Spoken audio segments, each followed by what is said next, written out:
Welcome back to Andy Con Trains. Today's video is going to discuss track planning software. I like to use Scarm, S-C-A-R-M. It's a great little program. I've been using it a long time. It's been very beneficial.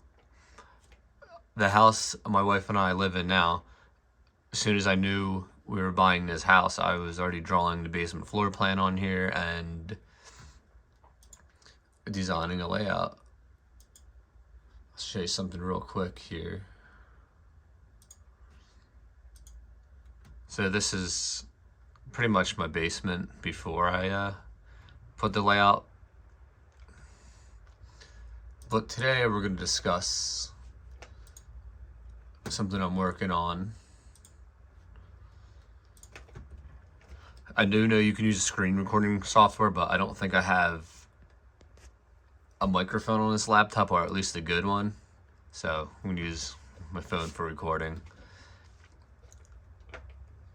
Before we get started, I'd like to thank everybody for subscribing, joining in on the live feeds, all the positive comments. Thank you very much. Without you guys, I wouldn't be doing this. I'd like to welcome any new people to the hobby, hopefully. That's the goal here, is to share my hobby with everybody else.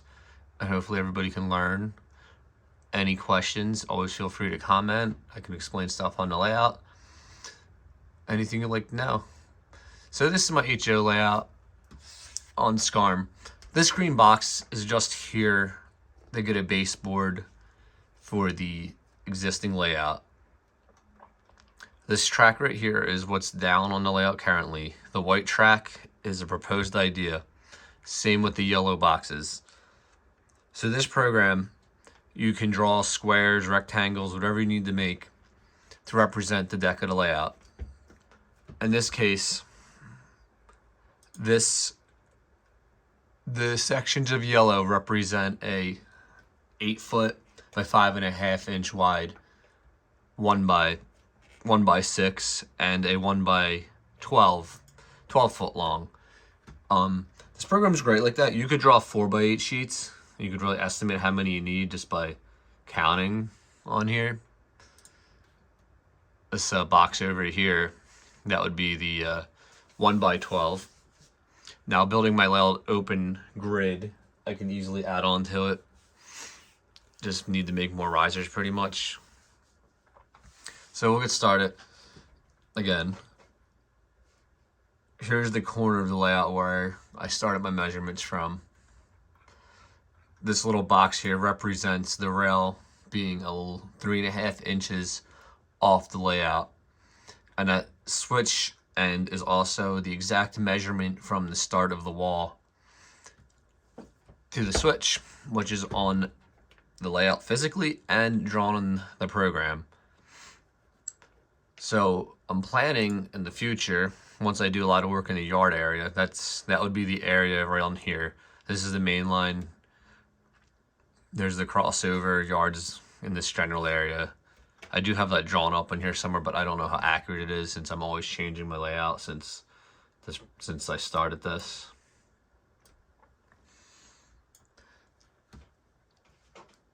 So here's one thing that's super nice about this. Right here we have a Pico SL88, which is a common long switch in code 100. I prefer to use. So this white piece of code 100 would be placed right in front of the existing switch. Now what that allows me to do here is drop some track, get a rough idea of where things need to go within the measurements of a new section. Allows to learn how much space I have, what materials I'm going to need, and if my idea from the beginning was going to work. So here's where it's 5.5 inches wide. Then we make a nice angle and go to a 12-inch section where I have more room to walk around and there's less obstructions to the walkway. That's one of the other reasons I've changed my shop.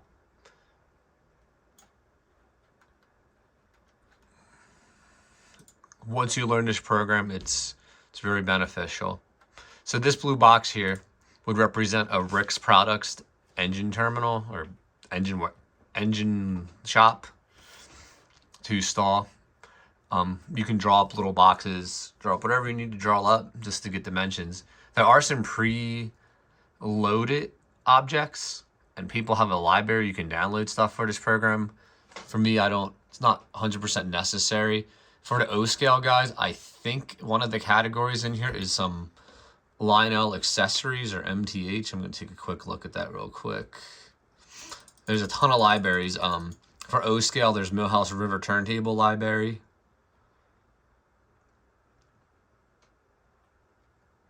Has lots of track systems.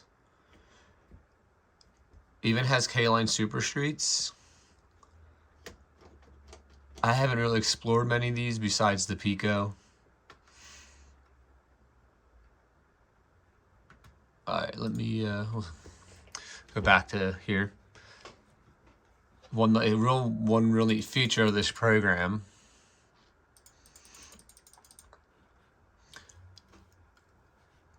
I'm going to start from here. So right here is the start of a piece of flex track. You can draw and keep adding create flex track in here. So I'll select all of these.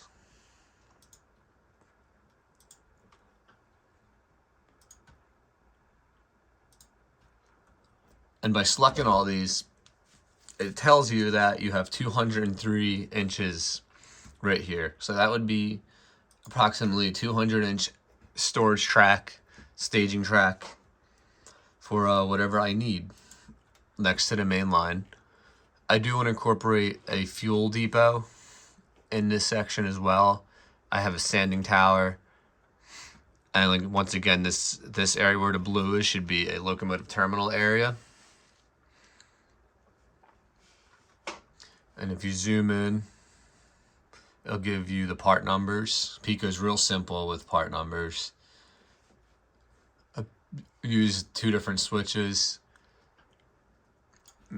That's pretty much all I need on here. And then something like here, I could get rid of this instead of going that way and just rejoin my flex track.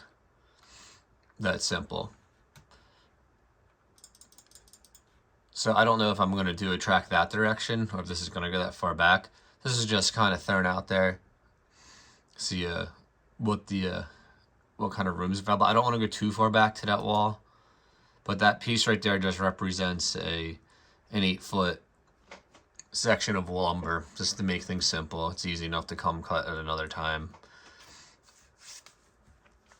But it's that simple. Like, okay, so all we need to do is put that switch there and we get that, and then we'll go right back to that configuration.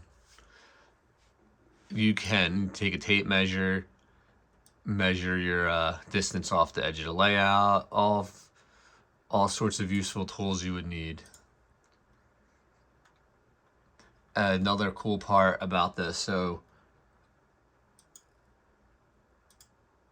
I'm currently active on layer 2. You go here, parts list, parts activity, active layer only. So right here, it gives you a list of what you need. It gives you a breakdown of using the flex track, the switches. This piece down here I just use as a spacer somewhere. Nothing that sophisticated to use. So if you had different levels of on your layout, you could change the color to track to represent different levels, and you could change them to layers. So you could break down everything by layer. You can change heights. You can do a lot of stuff on this program. I use pretty simple functions just to make it easy. Like for example, this track here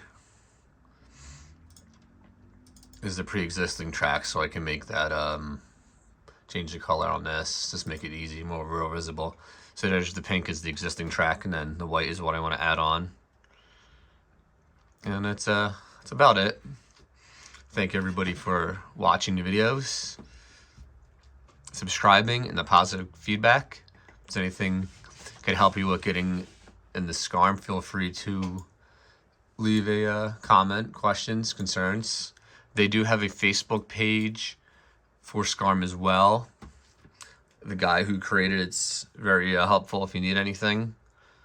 But thanks again for joining the channels, and we'll see you next time.